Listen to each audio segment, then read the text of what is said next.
Live from New Delhi, you're watching DD India Live, India's voice to the world. I'm Mark Lin. Namaskar. Coming up in the next 30 minutes. Commerce Minister Piyush Goyal meets with Japan's Economy Minister Akazawa Ryuichi. Holds one-on-one meetings with key industry stakeholders as well. US warns countries to halt Iran activity or face action, slaps new sanctions on Tehran. Qatar calls these US sanctions unilateral. Canada to unveil retaliatory tariffs as trade talks collapse. Trump threatens doubling auto duties.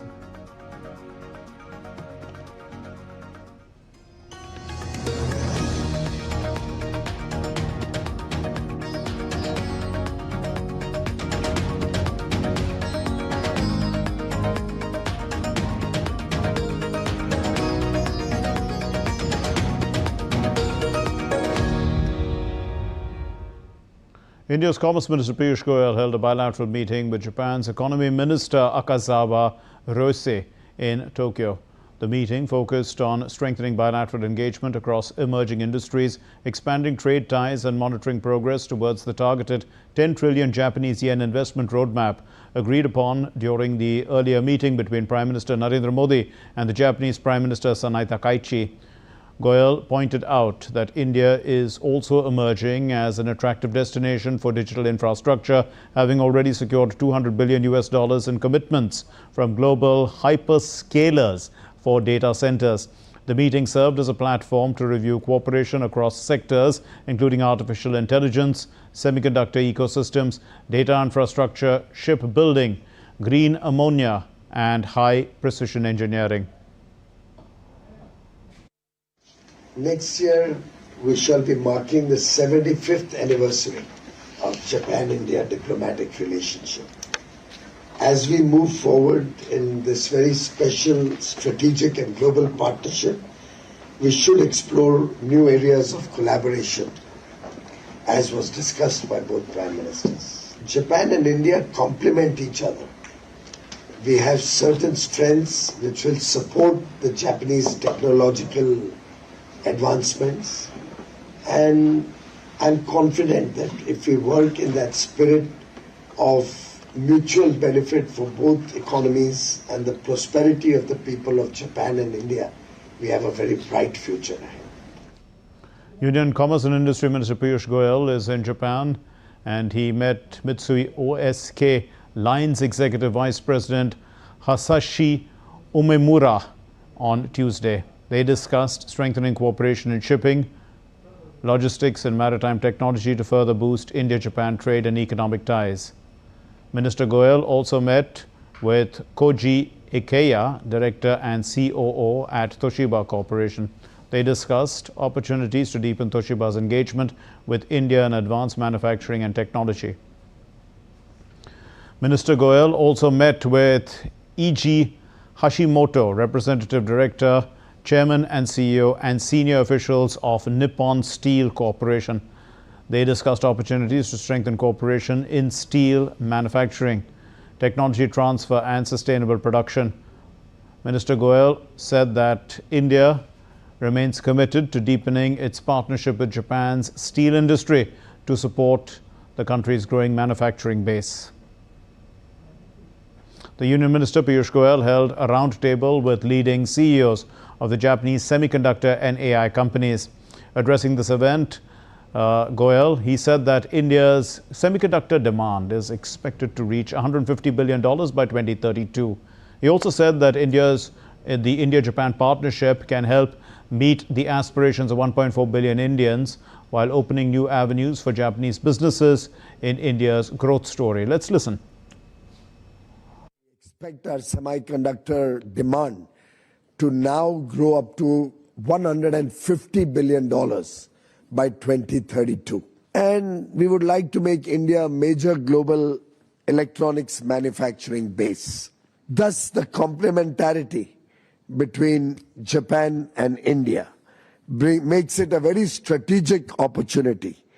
And I do hope that working together, we can truly meet the aspiration of 1.4 billion Indians and the growing opportunities that Japan is looking for through the India growth story. US President Donald Trump's administration has warned countries to cut their business ties with Iran or face secondary sanctions as part of economic D-Day. Let's look at this report.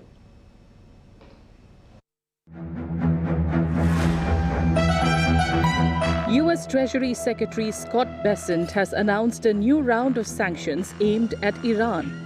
Bessent warned countries doing business with the Islamic Republic to stop doing so or face retaliation from the US. We want to make clear here today that no one is above the reach of US sanctions. That if they facilitate transactions and are part of the ecosystem that turns Iranian oil into money, into repression, they will be targeted. We find that the best way to engage with countries is through quiet diplomacy, and we are level setting with every country to tell them our expectations. However, Bessent did not name the countries that could face secondary sanctions. China, Turkey, and the United Arab Emirates are among Iran's largest trading partners. Last week, the UAE announced it would end all trade ties with Iran. Bessent said the UAE's decision was not a coincidence. Bessent said Operation Economic Outcast aims to financially isolate Iran from the global economy. Bessent's announcement came after US President Donald Trump vowed last week to unleash an economic D-Day against Tehran. Washington believes the new sanctions will put even more pressure on Iran's economy, already battered by previous sanctions and a US naval blockade. Shortly before the announcement, Iranian parliamentary speaker Mohammad Bagher Ghalibaf said the US was not in an economic position to further restrict Tehran's relations with other countries. However, hours before Bessent's announcement, Iran's currency, the rial, hit a record low. The currency was already under pressure before the war began, as Tehran faced double-digit inflation and negative growth. Since the war began, the rial has repeatedly hit new lows. Still, Iran retains a key strategic advantage, having managed to restrict commercial maritime traffic in the Strait of Hormuz. This has strained the global economy, as almost 20% of the world's oil supplies passed through the vital waterway before the war began. It has also put pressure on US President Donald Trump ahead of midterm congressional elections. Operation Economic Outcast comes as the Trump administration struggles to find an off-ramp after nearly 6 months of war. Meanwhile, Iran promised to retaliate against expanded US economic sanctions, with Tehran expressing confidence that major trading partners would resist Washington's pressure campaign. Iran's economy chief, Ali Madhanizadeh, on Monday dismissed the new US measures as another failure, saying that Tehran had anticipated them and has a 2-year plan in place.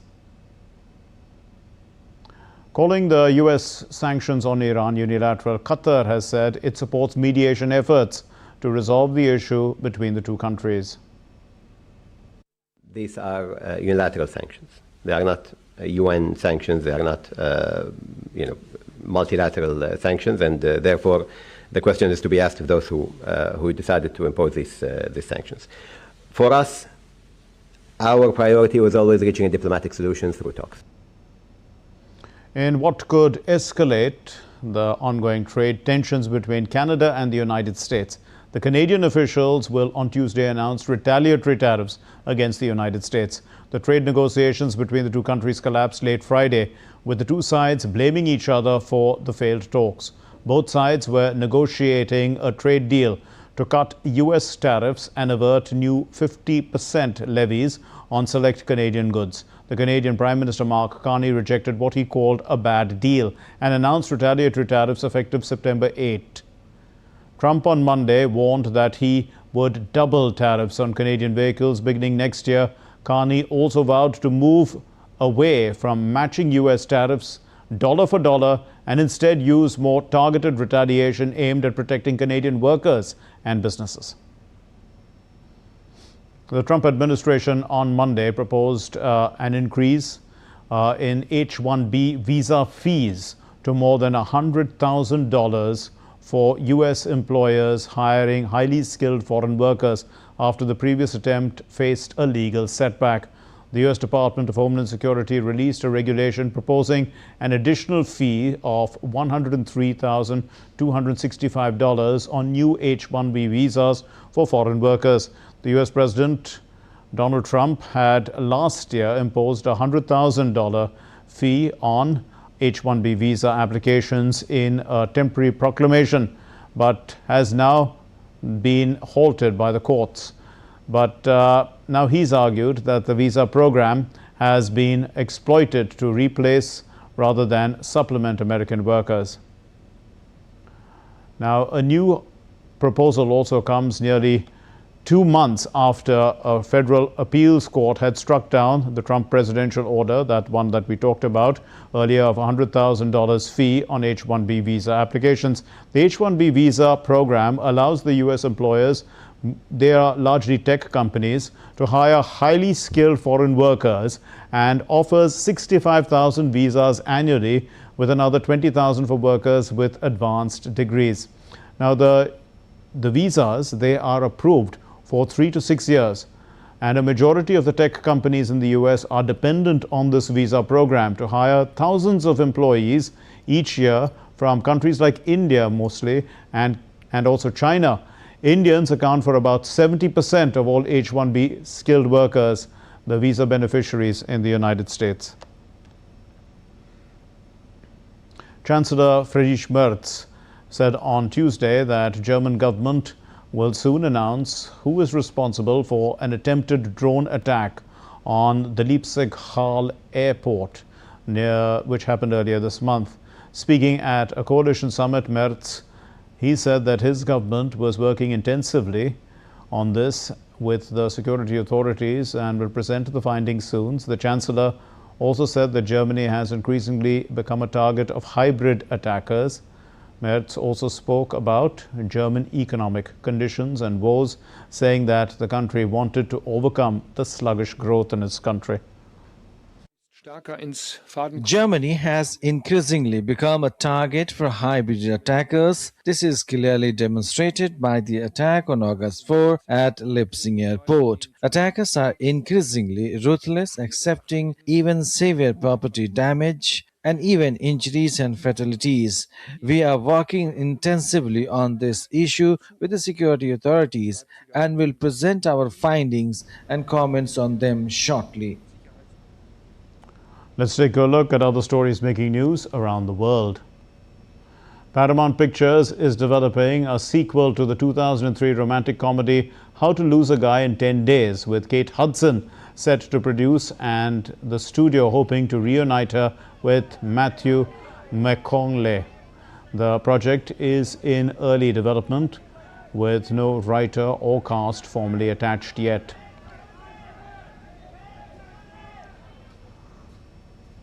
Beekeepers in Turkey's Antalya, they have begun the annual harvest of the traditional black hive honey from the Simi Plateau, and it's produced in century-old wooden hives, and it's enriched by local flora. The honey is prized for its distinctive aroma and taste.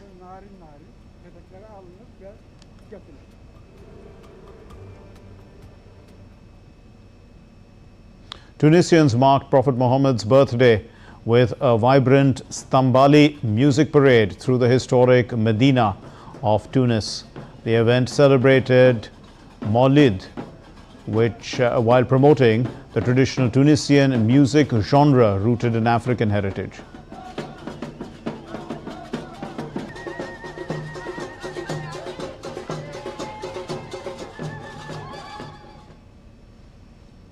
Still to come here on DD India Live. India's UPI completes 10 years of digital payments revolution, transforming India's digital ecosystem. Indian Navy is set to commission diving support vessel Nipun on August 31.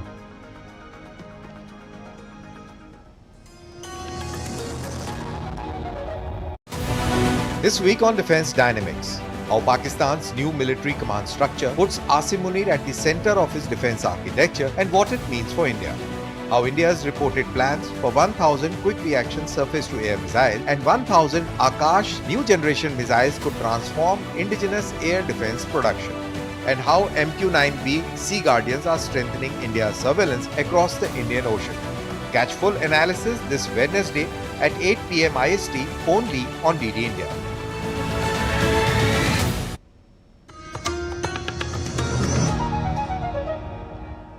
You're watching DD India Live. I'm Mark Lynn, and the Kremlin on Tuesday said that the remarks by the Finnish President Alexander Stubb approving of Ukrainian strikes on Russian territory showed that he, along with the British Prime Minister Andy Burnham, belonged to the party of war.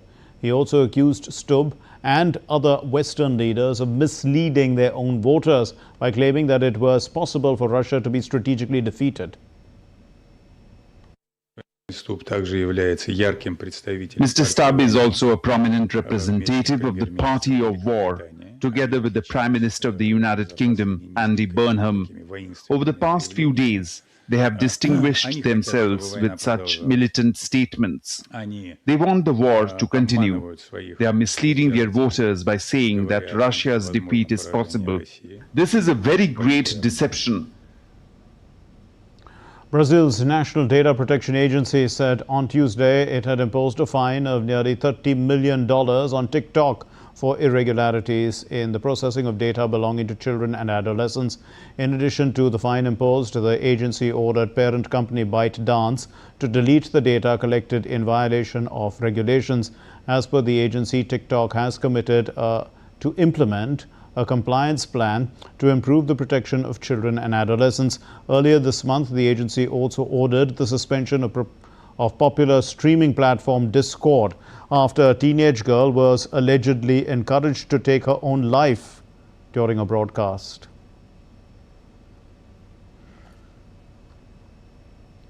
Ten years ago, few had imagined that a simple tap on a phone could redefine the way India makes payments.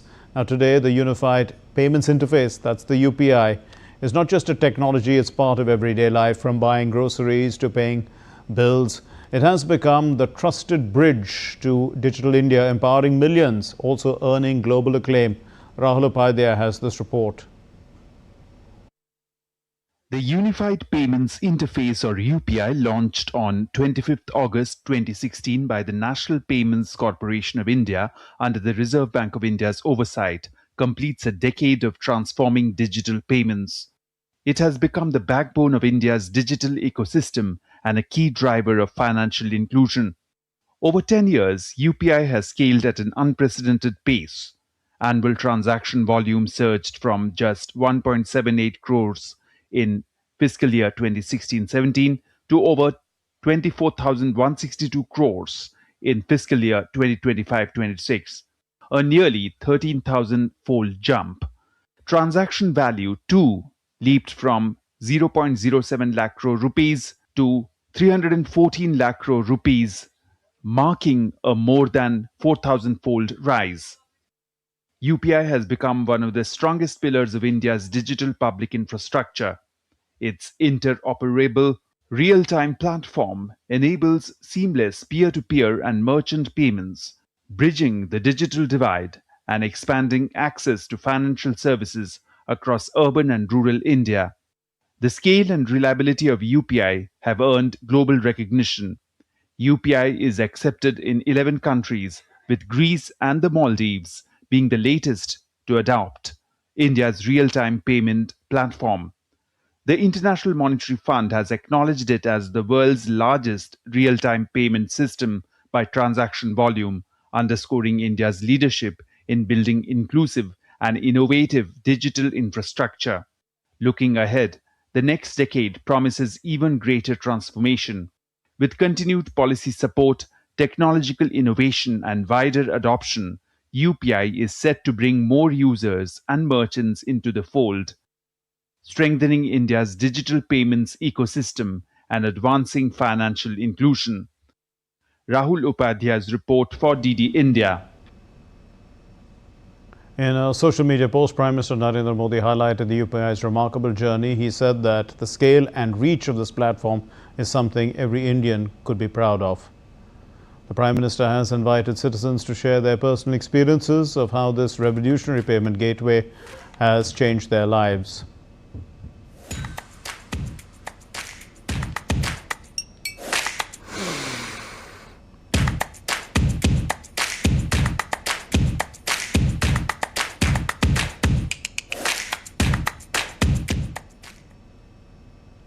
The Associated Chamber of Commerce and Industry of India has organized a day-long conference of Indian companies in the defense and aerospace manufacturing sectors.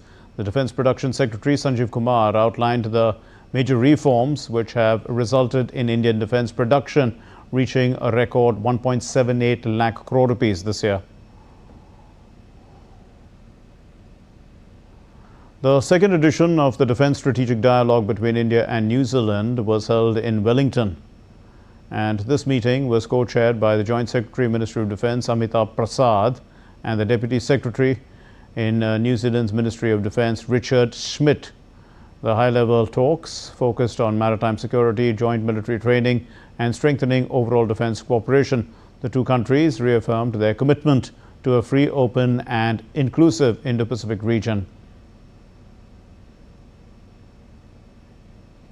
The Indian Navy will commission Nipun, the second indigenous diving support vessel of the Nistar class, on the 31st of August 2026 at the Naval Dockyard, Mumbai. The induction strengthens the Navy's underwater support and submarine rescue capabilities. It's built by Hindustan Shipyard Limited in Visakhapatnam and it was delivered, in fact, on the 30th of July 2026 after trials. This vessel, Nipun, is equipped with advanced diving systems, underwater intervention tools, and medical support facilities as well, enabling complex deep-sea operations. The crest reflects its mission, a whale symbolizing endurance in depth, and also a modern diving helmet, which represents safety and advanced systems. The sports news now, and India remained firmly in the driver's seat on day 3 of the second test against Sri Lanka at Colombo's SSE. Rain in the final hour of the day forced stumps to be called slightly ahead of schedule. Sri Lanka fought back with 2 determined half-centuries on day 3, resuming at 8 for 2 in reply to India's massive total of 503 for 9 declared.